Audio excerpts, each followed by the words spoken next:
우리 주님의 이름으로 환영합니다. 오늘 10월 첫째 주일입니다. 우리 교회 창립 기념주일로 예배를 드립니다. 사도신경 하심으로 예배를 시작합니다.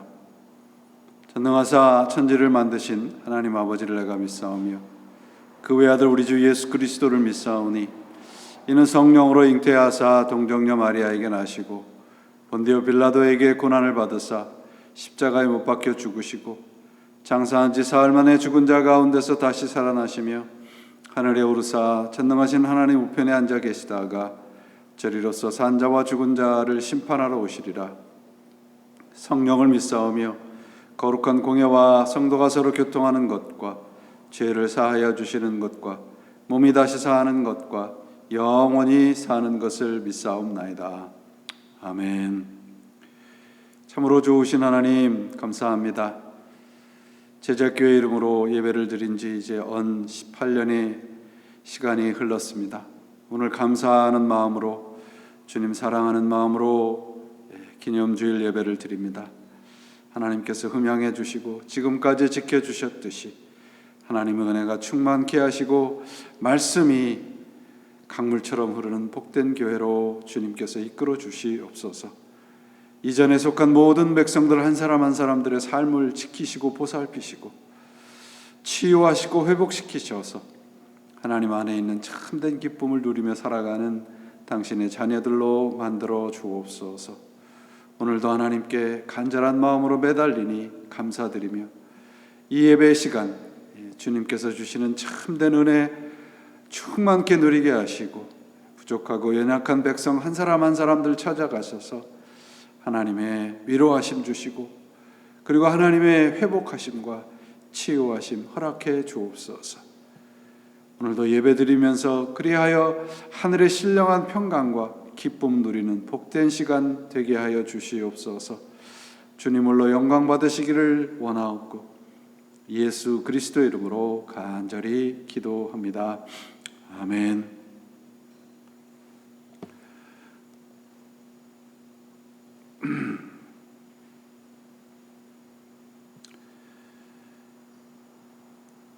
우리 모두가 이제 어떤 그 인생의 그 근본이 있지 않겠습니까? 그러니까 어떤 것을 우리 인생의 근본으로 놓고 사는가 그런 것에 따라서 내용이 달라지겠죠. 그 물질을 근본으로 놓고 사는 사회를 우리 소위 이제 자본주의라 그럽니다. 물질 근본이 되는 거죠. 인간 중심의 사회는 인본주의죠. 그 다음에 하나님 중심, 신본주의입니다. 자본주의와 인본주의 그리고 신본주의가 갈라지는 구별점은 뭐냐 하면 유한하냐 영원하냐입니다. 물질과 인간은 다 유한합니다. 그러므로 이것을 근본으로 놓고 사는 삶의 그 종착지는 죽음입니다. 그러나 하나님 중심으로 사는 삶은 그 종착지가 영원함입니다. 그래서 우리는 무엇보다도 이제 하나님이 근본이 되는 하나님 중심의 삶을 살아내는 것이 참으로 필요합니다. 우리가 어떠한 존재이고 하나님은 어떤 분인가를 다시 확인할 필요가 있습니다. 이 어려운 시간, 오늘 본문인 고린도후서의 말씀처럼 사방에 우겨쌈을 당하고 있는 것 같은 때, 그런 때를 살고 있을 때에 우리 믿는 사람들은 과연 어떻게 살아야 하는가? 바울은 고린도 교회에 보낸 편지에서 분명하고 당당하게 말합니다. 나는 낙담하지 않는다. 왜냐하면 예수 그리스도를 믿는 사람으로 낙담하지, 내가 예수를 믿는 사람이기 때문이다. 곧 바울은 예수를 믿는 사람으로서 낙심하지 않는 이유를 오늘 본문 고린도후서 4장에서 우리들에게 보여주고 있습니다. 우리는 어떤 존재인가? 바울의 표현에 의하면 우리는 질그릇인데 그 안에 보화를 담고 있다, 그렇게 말씀을 하고 있습니다. 질그릇이라고 하는 그 성경적인 의미는 그 보잘것없다, 가치가 없다, 형편없다, 그런 뜻입니다. 이 그 바울이 고린도후서 4장 7절 이후에서 다시 그 원론적인 문제를 우리들에게 보여줍니다. 내가 누구고 하나님은 어떤 분인가라는 거예요. 이 그 주제가 왜 중요하냐면 이 그 원론적인 그 물음에 대한 답이 없이는 우리 신앙과 삶이 한 발짝 앞으로도 나아갈 수가 없게 됩니다. 대표적인 그 민족이 유대인들이죠.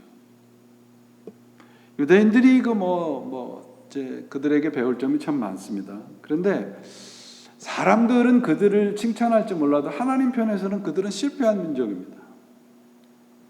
왜냐하면 자신들이 어떤 민족인지를 제대로 모르고 하나님이 그들을 향한 하나님의 뜻, 의도를 놓친 민족이기 때문에 그렇습니다. 신명기를 읽다 보면 그 하나님께서 이스라엘 민족들에게 계속해서 반복해서 말씀하는 것이 있어요. 내가 너희를 택한 이유는 너희가 작고 미약했기 때문이다. 너희가 자격이 있거나 뭔가 나에게도 어필하고 사람들에게 어필할 만한 그런 민족이 아니기 때문에 내가 너희를 선택했다. 이스라엘 민족에게 수차례 말씀을 합니다. 그런데 그들은 율법을 가졌다라고 하는 그런 이유 때문에 결국 예수님을 받아들이지 못하고 아직도 방황하고 있는 것이죠. 창세기 4장에 보면 하나님이 인간을 만드셨는데 처음으로 하나님의 이름을 부르기 시작했을 때 그때가 언젠가라고 하는 것이 기록이 되어 있습니다. 그때가 뭐냐면 에노스 때라고 되어 있어요. 에노스라는 말은 죽을 수밖에 없는 존재란 뜻입니다. 그러니까 우리 인간들이 하나님의 천지를 창조해 놓으시고 그 하나님의 뜻대로 살기를 원하셨는데 하나님의 이름을 부르지 않았어요. 아쉬울 것이 없었다는 거죠. 그런데 비로소 스스로가 죄로 인해서 죽을 수밖에 없는 존재 에노스라는 존재라는 걸 깨달았을 때 그들은 하나님의 이름을 부르기 시작을 한 것입니다. 죽을 수밖에 없고 나약하고 깨어지기 쉬운 존재를 깨달았을 때 하나님의 이름을 부르고 항복하기 시작을 한 것이죠. 에릭 프롬이라는 철학자가 그런 말을 했어요. 대부분의 사람들은 태어나기 전에 죽는다. 왜냐하면 진정한 나를 알지 못하고 살다가 겨우 나 자신이라고 하는 것이 어떤 존재인가를 알고 싶을 때 죽는다는 거예요. 우리가 이러한 어떤 분명한 한계를 가지고 있다는 자각이 없이는 하나님에게 항복하지 못합니다. 하나님과의 관계가 올바로질 수가 없어요. 생각을 해보시면 우리가 살아가는데 가장 필요한 것들이 참 많잖아요. 예를 들어 공기, 물, 시간. 근데 이런 것들을 우리 인간들이 만들 수 있는가요? 그렇지 못하잖아요. 제 딸아이가 샌프란시스코 사는데 거기 또 산불이 또 나가지고 공기가 또 탁해졌다는 거예요. 바로 1시간도 안 되는 거리에 그 와인 단지에서 불이 나서 집에까지 그 연기가 날아온다는 거죠. 만약에 우리가 비를 만들 수 있다면 그거 아무런 문제가 되지 않는 거잖아요. 그래서 우리 스스로 만들 수 있는 것이 참으로 적어요. 그러니까 생명에 관한 것에는 우리 스스로 만들 수 있는 것이 아무것도 없습니다. 하나님에게 속한 것만 생명이라는 말씀이 되는 것이죠. 이렇게 미약하고 형편없는 존재에게 보화를 담아 놓으셨다. 보배를. 보화라는 것은 한마디로 말씀을 드리면 그리스도 안에서 하나님을 알게 된 겁니다. 하나님 자신을 알게 된 거예요. 요한복음 1장 14절에도 말씀이 우리 가운데 거하시니, 이제 말씀이 육신이 되어 우리 가운데 거하시니, 우리 가운데 함께 살게 된 거죠. 질그릇 안에 보배로 오신 겁니다. 이게 왜 엄청난 사건인가 보면 오늘 본문인 고린도후서 4장 7절을 보시면 하나님께서는 질그릇 같은 우리 속에 이 보화를 담아 주셨습니다. 이것은 그 엄청난 능력이 우리에게서 나오는 것이 아니라 하나님께로부터 나온다는 것을 보여주시는 것입니다. 보배를 뭐라고 얘기를 하고 있느냐면 여기서 여러분 하나님으로부터 나오는 것만 능력인데 그 엄청난 능력을 우리들에게 주셨기 때문에 보화라는 거예요. 하나님으로부터 나오는 엄청난 능력이 보화예요. 그 능력이 있기 때문에 이 오늘 본문인 고린도후서 4장 6절 이후에 나오는 말씀처럼 사방에 우겨쌈을 당하고 답답한 일을 당하고 박해를 당해도 거꾸로 틀음을 당해도 망하지 않고 낙심하지 않을 수 있다는 것입니다. 하나님의 능력, 하나님 안에 있는 모든 것들을 질그릇과 같이 비천한 우리 안에 두신 이유가 뭔가? 우리를 낙심하지 않게 하기 위해서입니다. 우리를 망하지 않게 하기 위해서입니다. 본문 이 17절 고린도후서 4장 17절 보시면 이 낙심하지 않고 망하지 않게 하시는 이유를 이렇게 설명하고 있습니다. 지극히 크고 영원한 영광에 중한 것을 우리에게 이루게 하려 하심이라. 다시 읽을게요. 지극히 크고 영원한 영광에 중한 것을 우리에게 이루게 하심이라. 예수를 믿는 것은 여러분 이 참 엄청난 은혜가 되는 말씀입니다. 보배가 내 안에, 이 질그릇과 같은 내 안에 있어. 참 감사해. 이 정도 수준으로 끝나는 게 아니라 말이죠. 그저 질그릇과 같은 내 안에다가 하나님 안에 속한 그 보화를 보관하라고 주신 게 아니에요. 보관만 하는 것이 아니라고 말씀을 하고 있는 겁니다. 질그릇 안에 보화는 보관하라고 두시는 것이 아니라 그 보화가 내 안에서 능력이 돼서 역사하고 계신다는 거예요. 보화는 보관용이 아니라 살아있는 능력입니다. 살아있는 하나님의 능력입니다. 보관만 해서는 소용이 없어요. 하나님의 영원한 영광의 능력을 우리 일상 속에서 나타나게 하시려고 하나님이 내 안에 거하시는 거예요. 그게 질그릇 속에 있는 보화입니다. 보화를 보관하고 있기 때문에 낙심하지 않을 수 있는 것이 아니라 그 보화이신 하나님, 그분의 능력이 역사하고 있기 때문이에요. 그래서 우리는 낙심하지 않을 수 있는 거예요. 오늘 본문을 보세요. 하나님의 엄청난 능력이신 보화가 어떻게 역사하는가요? 말씀드렸듯이 사방에 우겨쌈을 당하고 답답한 일을 당하고 핍박을 받고 버림을 당하여도 망하지 않는 것은 우리 안에 보배가 있기 때문이에요. 이 말씀을 우리 제대로 이해하는 게 중요합니다. 여러분, 예수를 믿어도 우리 상황과 환경은 모든 것이 잘 되는 환경으로 바뀌는 게 아니에요. 여전히 고난이 있고 핍박이 있고 예전과 별반 다르지 않아요. 지금 우리 보면 알잖아요. 질그릇은 여전히 질그릇입니다. 그 질그릇의 표면을 아무리 휘황찬란하게 치장을 해도 여전히 질그릇이에요. 중요한 것은 그 속에 무엇이 들어있느냐입니다. 사방에 우겨쌈을 당하고 사방이 나를 죄어 들어와도 살면서 이런 상황들 얼마나 우리 많이 지금 경험하고 살아가고 있습니까? 박해를 당하고 버림받고 거꾸로 틈을 당하고 이게 우리의 삶의 현실이잖아요.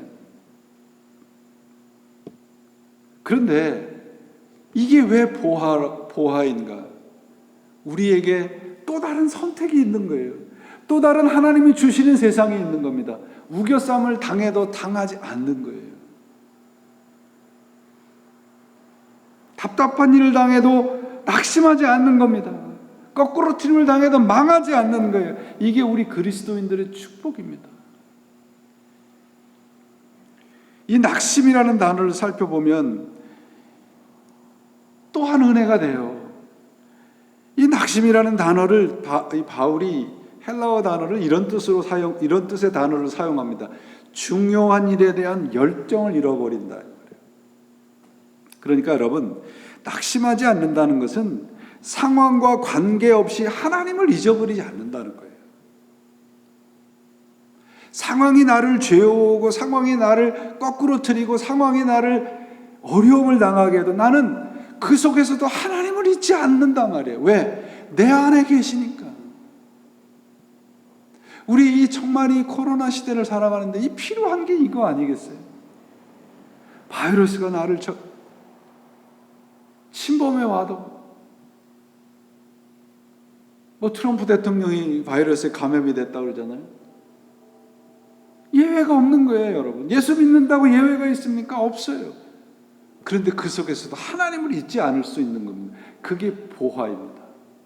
내 안에 있는 상황과 관계없는 하나님의 능력을 가리키고 있어요. 낙심하지 않습니다. 이 말은 실망하지 않습니다. 이 수준이 아니라 내 안에 하나님의 능력이 여전히 역사하고 있습니다. 이 말이에요. 이러한 보화로움의 능력이 내 안에 있다는 것입니다.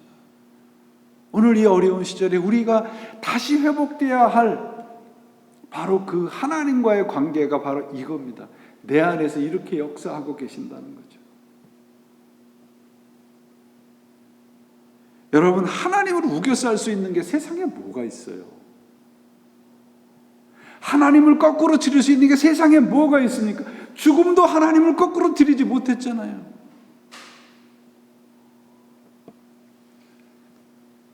히브리 말이나 헬라어나 믿는다, 신앙이라는 말은 같은 의미입니다. 그건 기댄다는 거예요.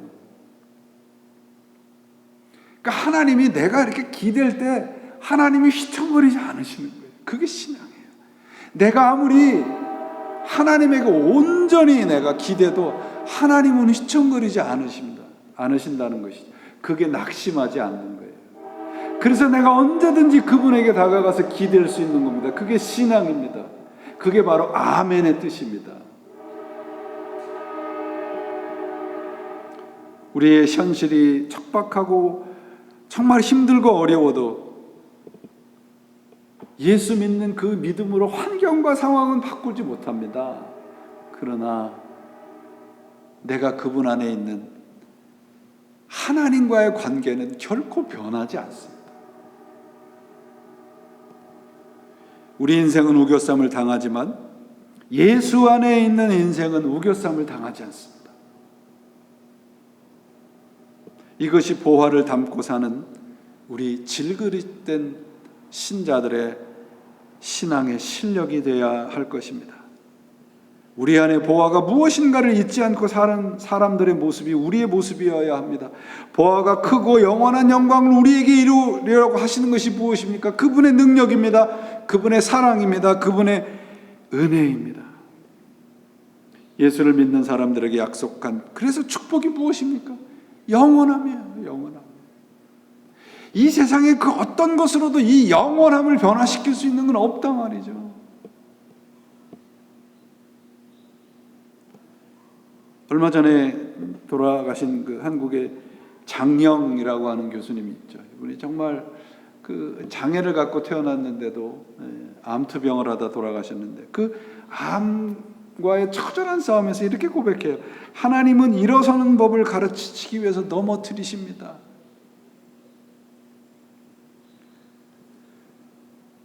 이게 무슨 말입니까? 내 안에 하나님의 능력이라고 하는 보화가 있습니다. 이거예요. 우리가 거꾸로 틀려 있어도, 우리가 지금 이 재난의 시간의 한 속에 있어도 내 안에 보이지 않는 것이 있는데 그게 뭐예요? 하나님의 능력이라는 거예요. 그래서 낙심하지 않을 수 있는 거예요. 그래서 그분을 잊지 않을 수 있는 겁니다. 바울 스스로 뭐라고 고백을 하느냐 하면 고린도후서 12장에서 그러므로 나는 그리스도를 위하여 병약함과 모욕과 궁핍과 박해와 곤란을 겪는 것을 기뻐합니다. 그것은 내가 약할 그때 오히려 내가 강하기 때문입니다. 여러분, 우리 신앙은요, 우리에게 닥치는 고통과 고난을 잘 대처하고 그것을 모면하는 방법이 아닙니다. 우리 신앙은 그 어떤 것이 나를 우겨싸도 그 안에 하나님이 있다는 것을 믿는 것입니다. 여러분, 오늘 본문의 그 고린도후서 4장 11절 말씀이 이렇게 되고 있어요. 우리는 살아있으나 예수로 말미암아 늘 몸을 죽음에 내어 맡깁니다. 그것은 예수의 생명도 또한 우리 죽을 육신에 나타나게 하기 위함입니다. 이게 무슨 말인가 하면요, 예수의 생명이 나타나는 것이 어디냐라는 것을 가르쳐주고 있어요. 그게 뭐냐? 우리 몸이에요. 예수의 영원한 생명이 나타나는 것이 우리 몸, 곧 우리 일상, 우리 삶의 현장입니다. 우리 몸은 썩어 없어질 것이지만 그 썩을 몸이 영원한 예수의 생명이 나타나는 장소가 되는 것이에요. 이게 질그릇을, 보배를 품고 있는 질그릇입니다. 신앙은 무슨 신비롭고 초월적인 것만이 아니에요. 내가 땀 흘리고 내가 피땀 흘리고 내가 울부짖고 내가 스트러글링하는 그 삶 속에서 예수의 생명이 나타나는 거예요. 그게 우리의 신앙의 현실입니다. 그래서 그 자리에서 일어서게 하시고 뛰게 하세요. 낙심하지 않는 게 뭐라고 그랬습니까? 하나님을 잊지 않는 겁니다. 그래서 오늘 본문인 고린도후서 4장 16절에서 바울이 낙심하지 않는 이유, 하나님을 잊지 않는 세 가지 이유를 말하는데, 이렇게 16절이 이렇게 됩니다. 그러므로 우리가 낙심하지 아니하노니, 그러고 설명해요. 첫째가 뭐냐 그러면, 그러므로는 무슨 말이냐면 내 안에 보화가 있기 때문에, 이런 말이에요. 그래서 낙심하지 않는데 그 첫째 이유가 뭐냐면 우리 안에 보화가 있기 때문에, 곧 하나님이 우리와 함께 살기 때문에. 두 번째 이유가 거듭났기 때문이에요.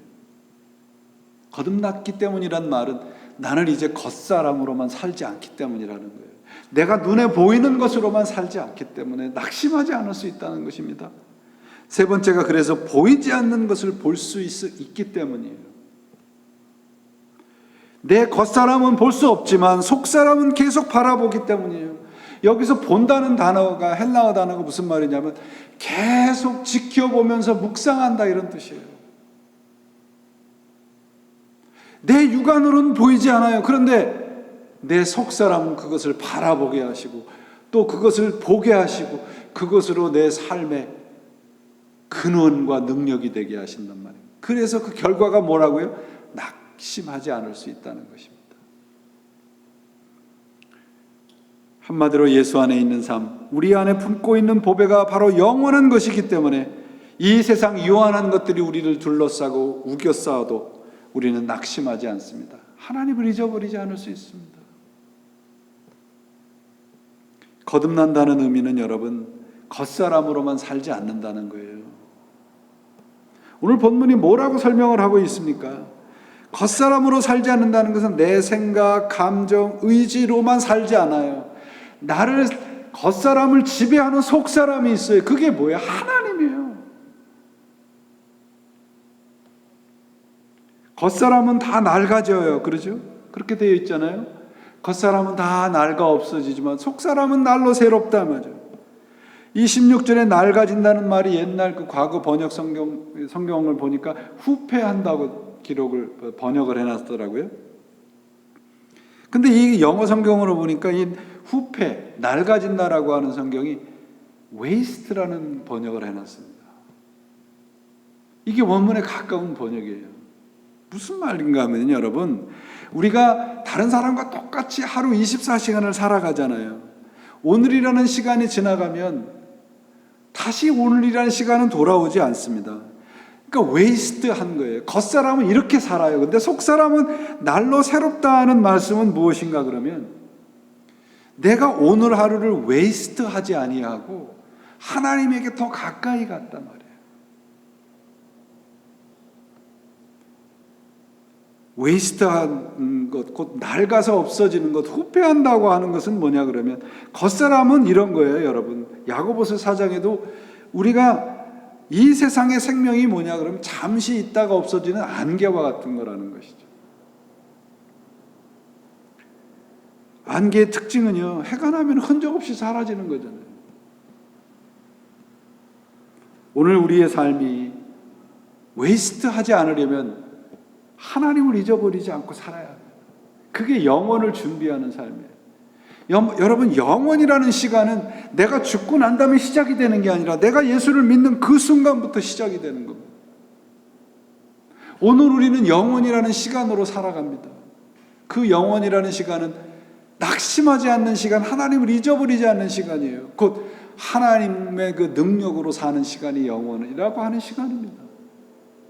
우리는 지금 겉사람의 시간을 살고 있나요? 아니면 속사람의 시간을 살고 있나요? 겉사람으로 보면 지금 참으로 어렵습니다. 정말 우리 일평생 겪어보지 않은 일들을 겪고 있지 않습니까? 그런데 이 오늘이 그냥 낡아 없어지는 시간이 되지 않는 이유는 내 안에 하나님이 내 안에 거하고 계시기 때문입니다. 그분이 내 삶의 보화이기 때문입니다. 예수를 믿은 후에 우리 겉사람이 젊음을 유지하는 것처럼 낡는 것이 없어지는 것이 아니죠. 세월이 지난 만큼 그 흔적도 남습니다. 그런데 속사람이 그 겉사람을 지배해요. 이게 거듭난 거예요. 본문이 날로 새롭다 하는 말, 영어 성경은 day by day라고 되어 있는데요.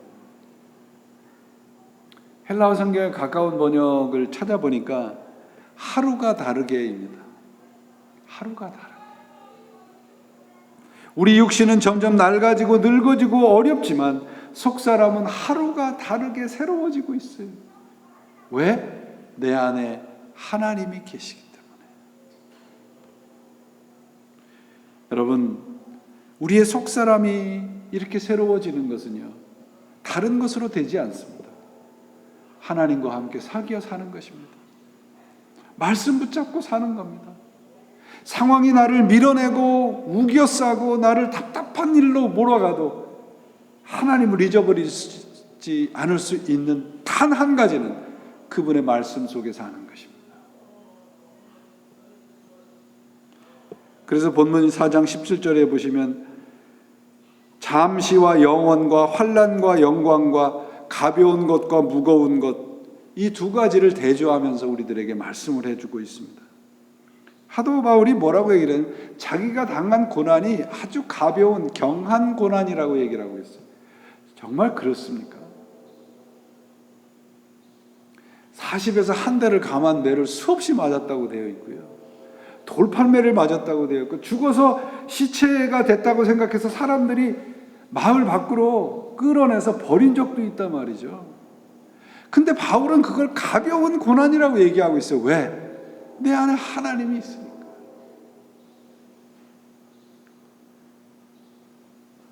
우리가 이런 일을 왜 겪어야 되느냐고 항변할 수 있습니다. 왜 이런 일을 겪어야 되나요? 우리가 거듭났기 때문입니다. 내가 거듭났기 때문에 이런 일을 겪으면서 하나님만이 이 일을 이길 수 있구나 깨닫게 하시는 거예요.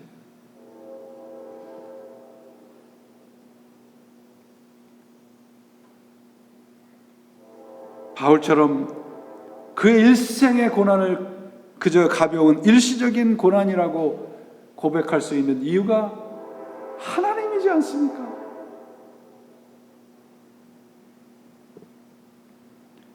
하나님을 바라보며 보이지 않는 것을 바라보며 살아가는 영원한 삶을 살아가시는 여러분 모두가 되시기를 바랍니다. 우리가 이 세상에서 낙심하지 않을 수 있는 근거는요, 내 손에 쥔 것 때문이 아니고요, 나를 쥐고 계시는 하나님 때문입니다. 지금 내 손에 쥔 것은 낡아 없어질 것이지만 우리 인생을 쥐고 계신 하나님은 영원하시기 때문입니다. 이것이 우리가 낙심하지 않을 수 있는 유일한 근거입니다. 믿음은 보이는 것과 보이지 않는 것과의 싸움이에요. 여러분, 영원한 것을 얻기 위해서 영원할 수 없는 것들을 버리는 것은 바보가 아닙니다. 자기의 목숨을 원시인들에게 내어줬던 짐 엘리어트 선교사의 말입니다. 사랑하는 여러분, 오늘 우리는 18살 된 우리 제자교회 창립 기념 예배를 함께 드리고 있습니다. 우리는 참으로 어려운 시간 속을 지금 살고 있습니다. 이 여러 가지 어려움이 우리의 현실을 엄습하고 있는 것 부인하지 못합니다. 한 치 앞을 내다볼 수 없는 상황 속에서 교회로서, 믿는 사람으로서 무엇을 해야 하겠는가 고민하고 해답을 찾아봅니다. 겉사람으로만 살아가는 세상, 눈에 보이는 것에는 우리가 찾는 해답이 없다는 것을 또 찾아보게 됩니다. 눈에 보이고 만질 수 있는 것에서는 우리가 지금 찾고 있는 해답은 거기에 없어요. 한 치 앞을 내다볼 수 없는 세상에서는 어떠한 해답도 찾을 수 없습니다. 그러므로 우리 속사람으로 살아갈 때 보이는 것에서 우리 인생의 해답을 찾아내야 됩니다. 곧 예수 그리스도의 시선으로만 볼 수 있는 세상에 우리 인생의 해답이 있습니다. 우리가 낙심하지 않을 수 있는 근거가 바로 거기에 있습니다.